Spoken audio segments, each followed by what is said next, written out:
तो अब व्यक्तिगत लाभ और जाति के लाभ के चक्कर में लोगों को फंसाने को मत करो बागेश्वर।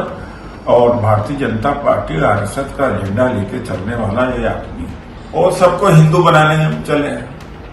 पहले वो हिंदू हैं क्या ब्राह्मण है? मोदी जी के छोटे भाई, मोदी जी कहते हैं कि हमारे छोटे भाई। तो ये बीजेपी और आरएसएस का प्रचार कर रहे हैं, क्योंकि उनका प्रचार चारों तरफ से चलता है, केवल सीधे नहीं चलता है। ये राजनीतिक कथा है। ये लोग कोई आध्यात्मिक लोग नहीं है, कतई आध्यात्मिक नहीं है। रुपया इकट्ठा करते हैं, बिना रुपए की कथा कराने। कथावाचक हैं जो 50 लाख रुपए लेते हैं। कोई किसी की हैसियत है कि धीरेन्द्र शास्त्री को बुला ले अपने घर कथा के लिए? नमस्कार दोस्तों, मैं हूं परवीन सानी। दोस्तों, लखनऊ के एक प्रोफेसर ने बागेश्वर धाम के प्रमुख पंडित धीरेन्द्र शास्त्री को हिलाकर रख दिया। थोड़ा टाइम आगे पीछे कर 2 पोस्ट उन्होंने की।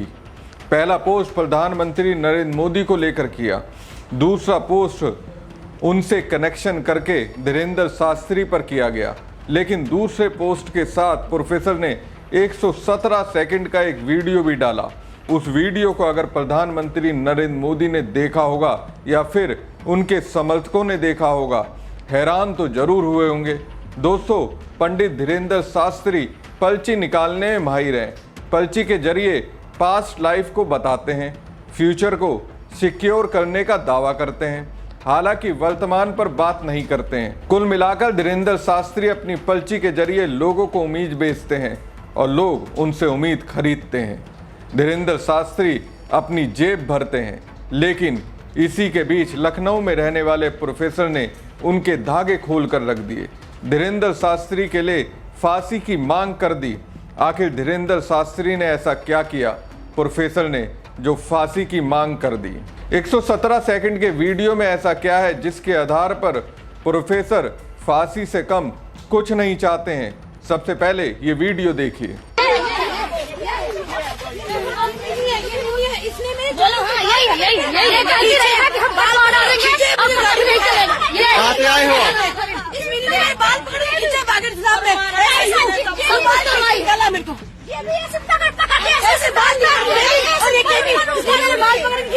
कहाँ से आए हो आप लोग? कहाँ के हो? नहीं हो कहाँ के?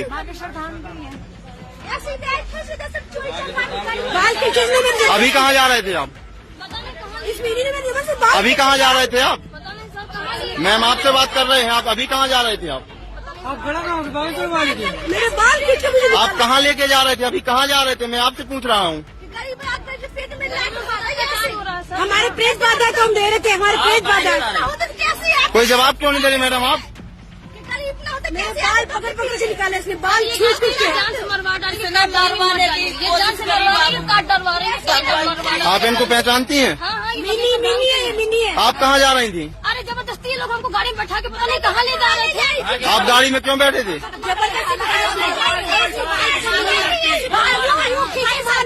मार के 3-4 लोगों ने पकड़ के डाला है। मिनी ने बाल खींच के निकाला धाम पे।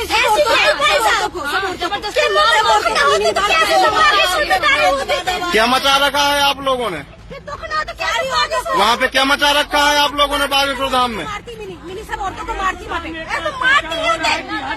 से ज्यादा औरतों को मारती है बागेश्वर धाम में हुआ है। मैं बताइए, आप जबरदस्ती जान से मारने की कोशिश कर रही है, सबको जान से मरवा रही है, ये काट डालेंगे। कोई विश्वास नहीं है, जबरदस्ती बैठाए ये लोग गाड़ी में।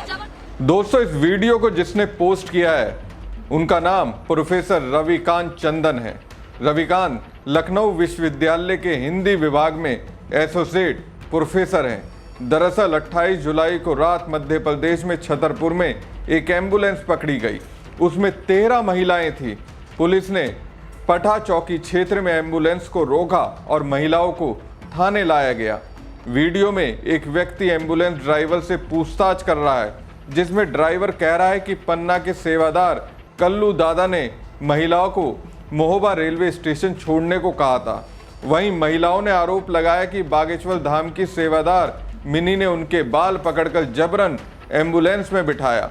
उनको जान से मारने की धमकी दी। उनको नहीं पता कि ये लोग कहां लेकर जा रहे हैं। महिलाओं ने बताया कि वो बागेश्वर धाम दर्शन और पेशी के लिए आई थी।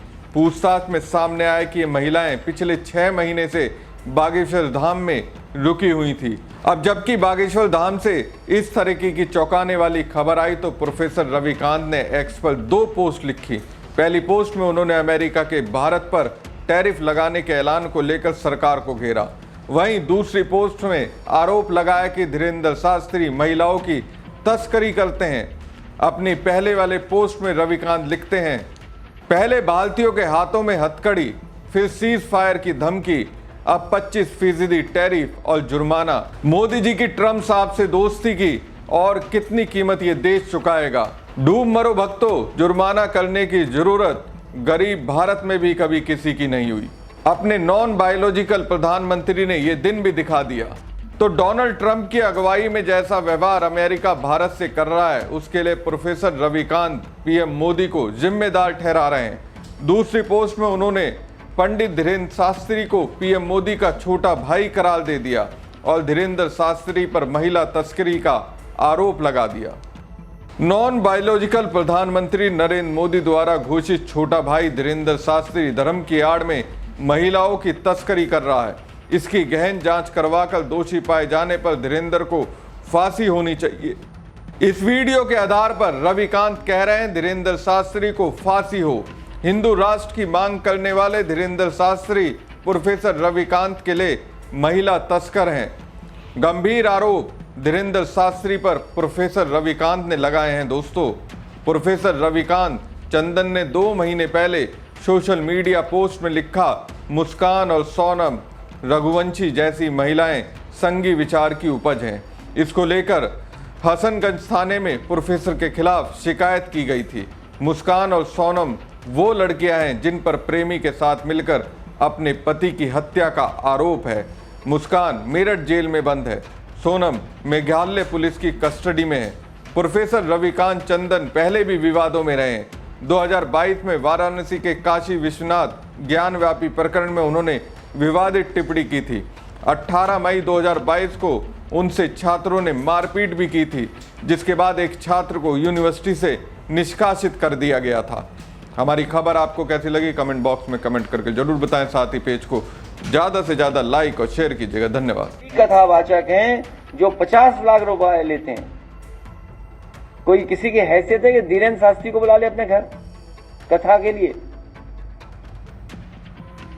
कोई अंडर टेबल लेगा वो बाबा पैसे? आप पता करवा लीजिए, अंडर टेबल नहीं लेते हैं वो धीरेंद्र शास्त्री। क्या कथा बाजने की पता कितनी कीमत होगी उनकी? फ्री थोड़े नहीं। बागेश्वर बाबा का नाम सुना होगा। धीरेंद्र शास्त्री हैं, ब्राह्मण परिवार के, और सबको हिंदू बनाने में चले हैं। पहले वो हिंदू हैं क्या ब्राह्मण है? तो व्यक्तिगत लाभ और जाति के लाभ के चक्कर में लोगों को फंसाने को मत करो। बागेश्वर और भारतीय जनता पार्टी आरएसएस का एजेंडा लेके चलने वाला ये आदमी और माइंड रीडिंग करता। माइंड रीडिंग तो बहुत लोग करते रहते हैं। एक तो टेक्निक है, इस टेक्निक में इनसे बड़े बड़े टेक्निक है वाले हैं कि जो थोड़ा बहुत जानते हैं, माइंड रीड करके बता सकते, तो मूर्ख बनाने का काम कर रहे हैं। लेकिन असली काम भाजपा और आरएसएस का कर रहे हैं। मोदी जी के छोटे भाई, मोदी जी कहते हैं कि हमारे ये छोटे भाई। तो ये बीजेपी और आरएसएस का प्रचार कर रहे हैं, क्योंकि उनका प्रचार चारों तरफ से चलता है, केवल सीधे नहीं चलता है।